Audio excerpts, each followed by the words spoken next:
Bismillahirrahmanirrahim. Assalamualaikum warahmatullahi wabarakatuh.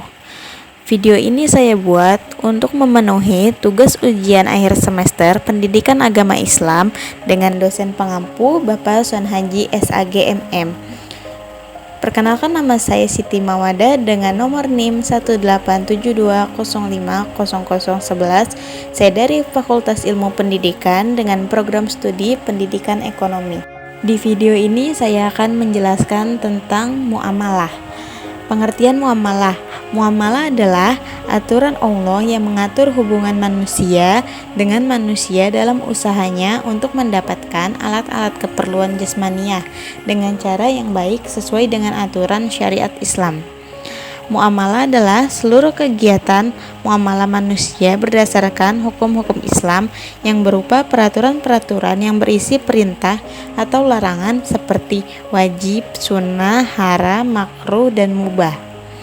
Kategori muamalah yaitu jual beli, pinjam meminjam, sewa menyewa, ekonomi bisnis, marketing, dan lainnya. Cakupan muamalah. Yang pertama, jual beli dan riba. Sabda Rasulullah Shallallahu Alaihi Wasallam pernah ditanya, mata pencaharian apakah yang paling baik ya Rasulullah? Jawab beliau, penghasilan seseorang dari jerih payah tangannya sendiri dan setiap jual beli yang benar. Hadis riwayat Ahmad. Jual beli ialah menukar suatu barang dengan barang yang lain dengan cara yang tertentu atau yang disebut akad. Terdapat dalam surat kedua ayat 275. Di sini ada macam-macam jual beli. Yang pertama, jual beli yang sah dan tidak terlarang. Jual beli yang diizinkan oleh agama, yaitu jual beli yang memenuhi rukun-rukun dan syarat-syaratnya. Yang kedua, jual beli yang tidak sah dan terlarang. Jual beli yang tidak diizinkan oleh agama, yaitu jual beli yang tidak memenuhi syarat dan rukun. Yang ketiga, jual beli yang sah tapi terlarang. Jual belinya sah, tidak membatalkan akad dalam jual beli tapi dilarang dalam agama Islam karena menyakiti penjual, pembeli, atau orang lain. Rukun jual beli ada 3, yaitu yang pertama al-aqid atau yang disebut penjual dan pembeli, yaitu merdeka, berakal, balik, atau mumayyiz, yang artinya sudah dapat membedakan baik atau buruk, najis atau suci, dan mengerti hitungan harga. Terdapat dalam Quran surat keempat ayat 6. Yang kedua al-aqdu atau yang disebut transaksi atau ijab qabul dari penjual dan pembeli. Dan yang ketiga al-ma'qud alaihi atau yang disebut objek transaksi mencangkup barang dan uang.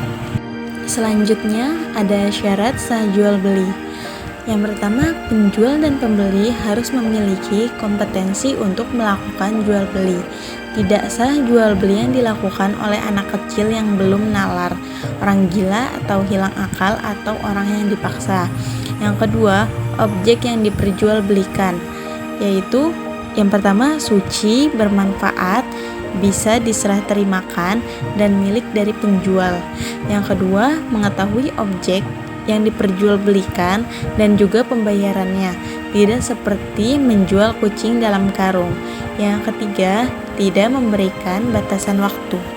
Ada 5 hal yang menjadi batasan bahwa transaksi yang dilakukan sah atau tidak, yaitu dikenal dengan istilah maghrib, maisir, goror, haram, riba, dan batil. Yang pertama, maisir, gampang atau mudah memperoleh keuntungan tanpa harus bekerja keras, seperti judi. Yang kedua, ada goror, pertaruhan atau keraguan. Setiap transaksi yang masih belum jelas barangnya atau tidak berada dalam kuasanya. Yang pertama, barang ada atau tidak. Dan yang kedua, bisa diserah terimakan atau tidak. Yang ketiga, dilaksanakan secara tidak jelas atau akad dan kontraknya tidak jelas, baik dari waktu bayarnya, cara bayarnya, dan lain-lain, seperti burung yang sedang terbang, ikan yang ada di air, anak hewan yang masih di kandungan. C. Haram. Barang yang diperjualbelikan adalah barang haram. D. Riba. Terdapat dalam Quran surat ke-30 ayat 39, Quran surat ke-4 ayat 160 sampai 161, Quran surat 3 ayat 130, Quran surat kedua ayat 278 sampai 279. Yang terakhir ada batil. Tidak ada kezaliman dalam dari jual penjual atau pembeli, harus rela dan adil. Yang terakhir ada perilaku terpuji dalam perdagangan. Yang pertama, tidak mengambil laba atau untung lebih banyak, seperti yang lazim dalam dunia dagang.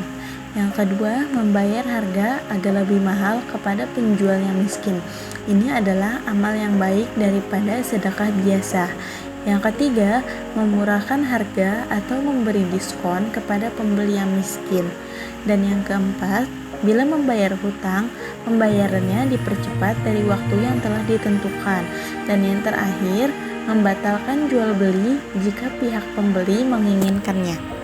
Baik, cukup sekian yang dapat saya sampaikan. Kurang dan lebihnya mohon dimaafkan.